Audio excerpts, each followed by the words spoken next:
Hello everyone, today we will open up a Game of Thrones card game chapter pack, Long May He Reign. And this is the final pack for the King's Landing cycle. But not just that, it is the final pack overall for the regular chapter packs as we know them. As we know and love them. Fantasy Flight Games announced later on another pack, a bigger pack. The Things We Do for Love. I already have that one here as well. And that would be the final pack ever for the game. So far, at least. They said. So yeah, this is the final pack for the King's Landing cycle for the game as a whole. The last regular chapter pack. So let's take a look here. We have another piece of paper with the rules for Shadows, which I never realized because I opened it out of order. But actually, Shadows came quite late into the game, at the very end. All right, so we start here with the Starks, with Arya Stark. It's a 5 gold character with all of the icons, 3 strength. She's a lady, and she has Shadow 4 and Stealth. As a reaction, after Arya Stark enters play, place a prayer token on up to 5 different characters you don't control. If Arya Stark leaves play, discard those tokens. Then as a reaction, after a character with a prayer token is killed, stand Arya Stark and draw 1 card. Cool. Next up, Blood of the First Man. Also for the Starks, it's an attachment for 1 gold. It's Legacy and Old Gods. Only for a character you control, and attach character gains the Old Gods trait. As an action, during a challenge in which you control a participating Stark character, kneel attached character to have it participate in the challenge on your side. Then we go over to House Tyrell, the Queen's Retinue. For 4 gold, we have a character with intrigue and political icon. 4 strength, it's an ally companion with Shadow 4. And as an action, put the Queen's Retinue into play from Shadows. Then each opponent draws 2 cards. Alright, it's kind of group huggy. Then we have a location for 3. It's the Huntress. It's a warship. A lot of warships in this game. And while Huntress is standing, each Tyrell character you control with printed cost 3 or lower gets +1 strength. Then as an action, kneel Huntress to choose a Tyrell character with printed cost 3 or lower. It gets +3 strength until the end of the phase. Next up for the Night's Watch, we have Recruit from the Dungeons. It's a 3 gold character, no icons, 2 strength. It's an ally recruit with Shadow 2. And as an action during a challenge in which you are the defending player, kneel Recruit from the Dungeons to have it participate in the challenge on your side. If you lose the challenge, return Recruit from the Dungeons to Shadows. Alright, so you can maybe pardon him. RhymeGate, also for the Night's Watch. It's a location for 2 gold in the north. And as an interrupt, when another location you control would be discarded from play, kneel RhymeGate to save it. And for House Baratheon, we have Robert Baratheon. He is a king and a lord. 6 gold character with a military and a political icon. 5 strength, it has renown, and as a reaction, after Robert Baratheon gains power, gain 1 power for your faction. Limit twice per round. That seems actually pretty good. Long May He Reign, just like the chapter pack is called. 0 gold attachment for the Baratheons. It has legacy and it says king character only. Attached character cannot be killed, and as a forced reaction, after you lose a political challenge as a defending player, sacrifice Long May He Reign. Alright, cool.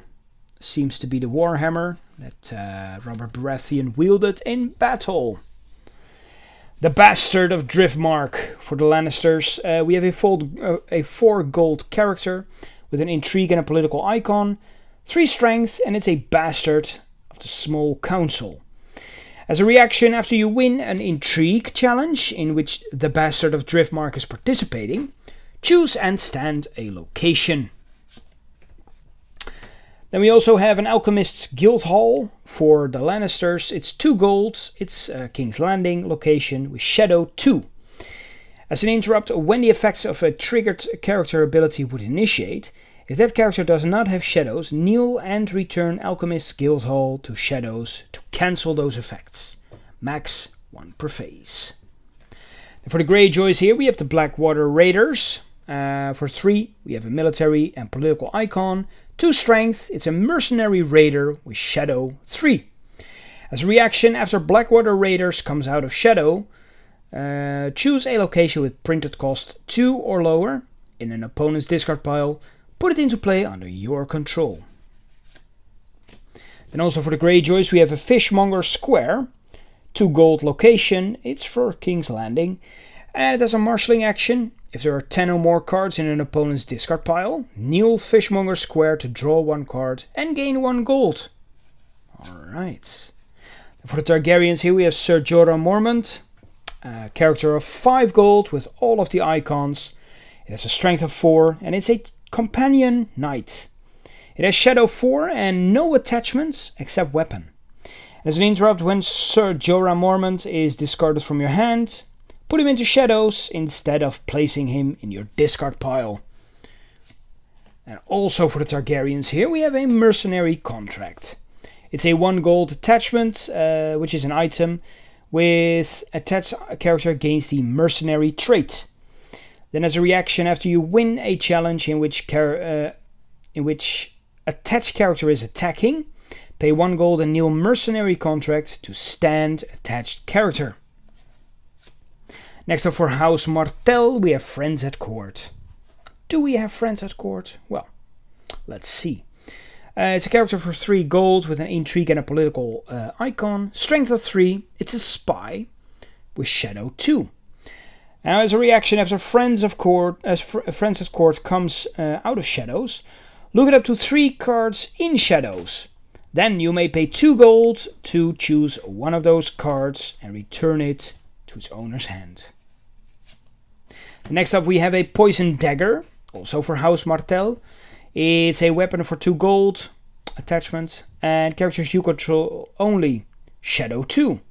Attached character gets +2 strength, and as a reaction after you win an intrigue challenge in which attached character is participating, sacrifice Poison Dagger to have the losing opponent choose and kill a participating character he or she controls. Sneaky. Next up here we have the Iron Throne. I could swear we have seen the Iron Throne in the core set as well. So let's see what this one does. It's a location for 2 gold, it is contested, and it's King's Landing. And as a reaction after a phase begins, kneel the Iron Throne to name a card. Until the end of the phase, that card cannot be marshaled, played, or put into play. Seems rather interesting to me. I'm quite certain that the old cards didn't do anything like that. Alright, an agenda. Valyrian Steel. Your minimum deck size is 75 cards. Your deck cannot include more than 1 copy of each attachment by title. Oh, cool. That's pretty sweet. And as an action, kneel your faction card and pay X gold to put an attachment with printed cost X into play from your hand. And as a reaction, after an attachment enters play under your control, either draw a card or gain 1 gold. Limit 3 times per round. Now this is a card designed by the 2015 Melee World Champion Corey Faherty. Faherty. Right, next up we have a plot card, City of Wealth. It is a city kingdom and it can only be used 1 in your plot deck. Right, gold is 2, initiative is 2, claim is 2, even your reserve is 2. Increase the gold, initiative and reserve values on this plot card by 1 for each city plot card in your use pile. So yeah, this one is really useful later in the game when you have put some city cards in your plot deck discard pile. And finally we have Expose Duplicity. It is a plot card, also with a limit of 1 in your deck. It has 4 gold, 5 initiative and 1 claim. 6 reserve value, and when revealed, discard each card in shadows. So even from your opponent, so that's pretty cool. Yeah, that's it. That's the final chapter pack for Game of Thrones ever. We will see a bigger pack, which is called an expansion. But there's only one of them, and we will open that up later on. Because I still have some more packs. The ones for the Shadows, Dance of Shadows cycle. Dance of Shadows? Well, I'm just guessing this isn't the only cycle with Shadow in it. Well, thank you all for watching, and see you guys in the next cycle. Bye bye.